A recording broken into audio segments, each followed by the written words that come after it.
Hello, my name is Emily Hendrickson, and this is my Week 7 Compare and Contrast terms. Today we are going to be going over family law terms. So first is alimony versus child support. Alimony refers to the financial assistance and monetary support provided by one spouse to another after a marriage ends in divorce. For example, a judge orders one spouse to pay the other $1,500 per month to cover their rent and bills until the final divorce decree is issued. Next, we have child support, which refers to the sum that the non-custodial parent must pay to the custodian. It serves as a parental contribution for the child's basic living expenses. And then examples of what it would cover would be food, clothing, shelter, healthcare, and education. Next, we have will versus trust. A will is a legal document that states a testator's wish and instructions for managing and distributing their estate after death. An example would be a man writes a will that lists his son as the sole beneficiary of all his assets and property.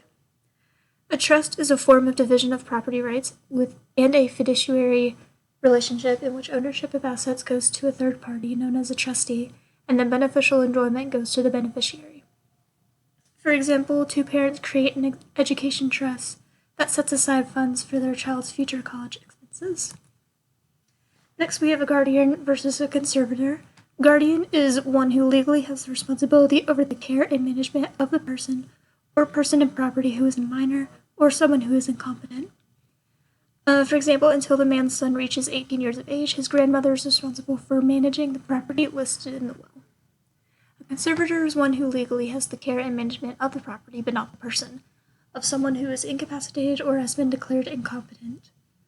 The man begins experiencing severe cognitive decline in his later years, thus the son is appointed by the court to help manage his accounts and property.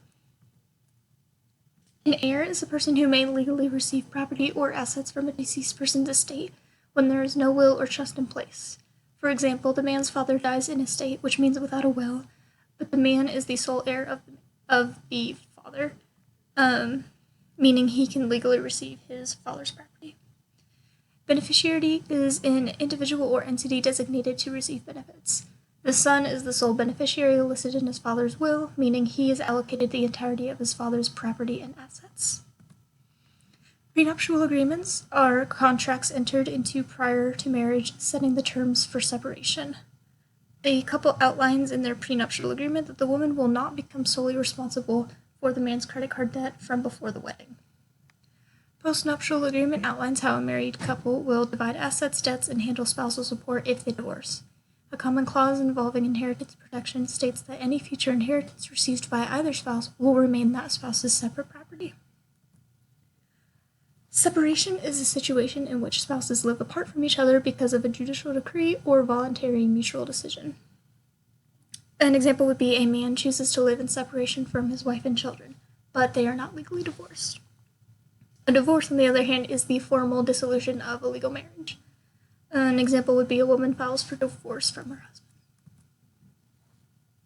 Joint custody is a form of child custody in which separated or divorced parents share both decision-making authority and responsibility for their child. Both parents mutually decide where to send their child to school. Sole custody is an arrangement where, after the separation or divorce of a minor child's parents, only one parent has physical custody and/or legal custody. An example would be a woman and man share a child, but after their divorce, the woman has sole custody of the child. Next, we have physical custody versus legal custody. Physical custody refers to the physical care and supervision of a child. An example would be a mother retains physical custody of her child after a divorce, meaning the child is in her care. Legal custody involves having a legal responsibility for a child and making major decisions regarding the child, including the child's health, education, and religious upbringing. Sole legal custody vests this right with one parent. An example would be the mother also retains legal custody of her child, meaning she alone is responsible for making the child's major decisions. And then we have adoption versus guardianship. Adoption refers to the formal installment of a legal parent-child or adoptive parent relationship, meaning the adoptive parent now has physical and legal custody of the child. An example would be a couple who is unable to bear children of their own adopts a child. Guardianship refers to the legal role given to an individual to manage the personal activities, or guardian of the person. Due to a military deployment, a single father temporarily relinquishes his child's guardianship to his sister or the child's aunt.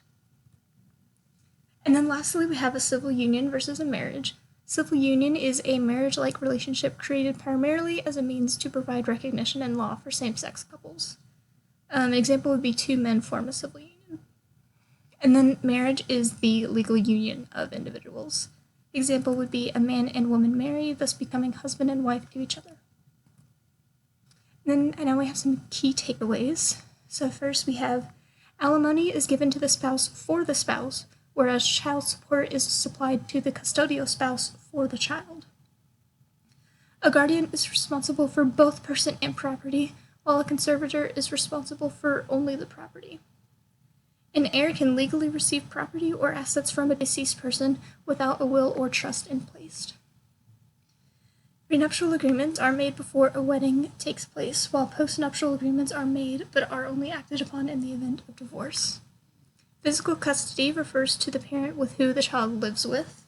And then lastly, guardianship can temporarily or permanently relinquish parental rights to another. Depends on the circumstances. And here are my references. Thank you.